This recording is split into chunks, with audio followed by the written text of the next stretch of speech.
Yung P, kung kayo ay magpapatay ng makina or kung kayo ay bababa. Yung R naman means aatras. Yung N naman ay kung sakali mang kailangan itulak or hilahin ng sasakyan, pwede nyong ilagay sa neutral yan. Or kung sa tingin ninyo medyo matatagalan yung paghinto ninyo, hindi kayo bababa, pwede nyong ilagay yan sa neutral. At yung D means aabante. Yung dito naman, yan yung second gear ng inyong automatic transmission.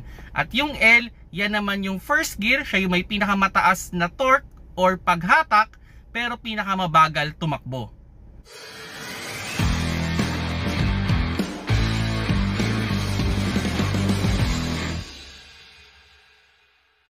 Hello mga paps, I'm Kuya Shane at yun, pag-usapan daw naman natin yung basic ng shifter ng isang automatic transmission na na-receive natin na question. Siguro mag-aaral pa lang siya mag-drive or new car owner at gusto niyang matutunan agad kung ano ba yung sa shifter natin. So yun nga, yung P, ang ibig sabihin niyan mga paps pag kayo ay bababa, okay? At kung kayo ay magpapatay ng makina, kailangan ilalagay nyo siya sa P. May mga sasakyan naman na hindi nyo matatanggal ang susi kung wala sa park. Okay? So, pinaka-idea kung papatayin or kayo ay bababa, dapat nasa park yan. Okay? Yan. Yun. Yung R, alam na natin yan, reverse, or atras. Kung kayo magpapatras, kailangan yung ilagay dyan.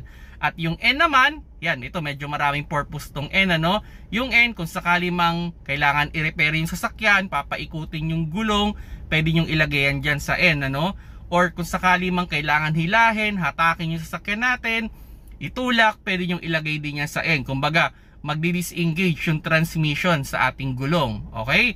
Then, yung N, pwede nyo rin gamitin yan kung sakali mang matatagalan yung traffic light. Siyempre, gusto natin magpahinga yung paa naman natin. Ang hirap din naman kung lagi nakaapak lang tayo sa preno, So, pwede natin ilagay yan sa neutral. Pero ang reminders ko lang dyan, pwede nyo ilagay yan dyan o ideal lang ilagay yan dyan kung hindi kayo bababa ng sasakyan. Kasi kung bababa kayo, dapat ilagay nyo siya sa park.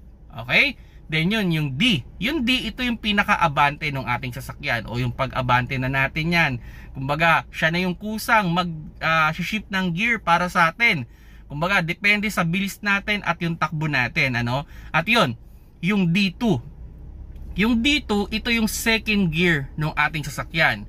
Okay, ito yung rules dyan mga paps pag kayo ay kung dadalhin ninyo sa D2 ang inyong sasakyan, normally kasi ang D2 means second gear.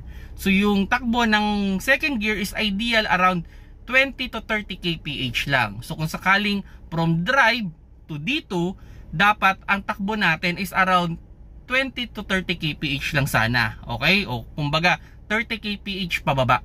Wala nang problema. Pero wag nyong i-shift sa D2 na tipong tumatakbo kayo ng mga 60 kph o more than 100 kph. Baka maka-experience kayo dyan ng sudden engine brake. At ganoon din naman dun sa L. Yung L, ito yung pinaka low gear. So pwede nyo itong gamitin kung sakali man kayo ay lulusong at gusto nyo makontrol yung takbo ninyo around 20 kph lang, pwede nyo ilagay yan sa L. Pwede rin naman dun sa dito, kung gusto nyo mga 20 to 30 kph lang yung paglusong ng sasakyan nyo, pwede nyo siyang gamitin as your engine brake.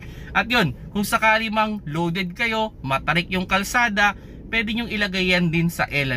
And yun, kung sakali mang gusto nyo ibalik dun sa D, okay lang, wala nang problema yon. Any speed na yan, kung anong kaya nung L, nung D2, pwede nyo ilagay yan kagad sa D, ito lang yung pinaka rules lang dyan mga paps, As much as possible, kung kayo ay mag-shift ng gear from park, reverse, neutral, and drive, sana naka full stop ang inyong sasakyan. Okay? Although may rules naman dun sa neutral, pwede nyong ilagay sa neutral kahit umaandar pa yung sasakyan. Pero, hindi recommended, okay?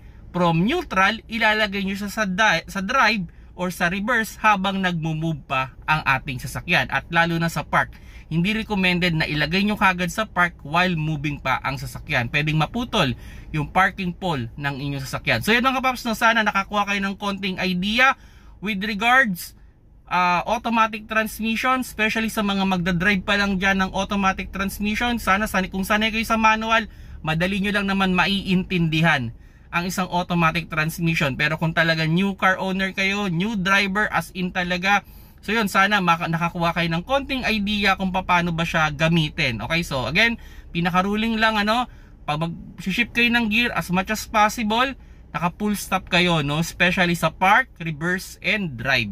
Okay, kung nagustuhan niyo yung video, paki-like na lang mga paps, at you can share this video especially do sa mga new car owner na gusto palang mag-aral ng automatic transmission. Salamat sa panonood, keep safe mga paps.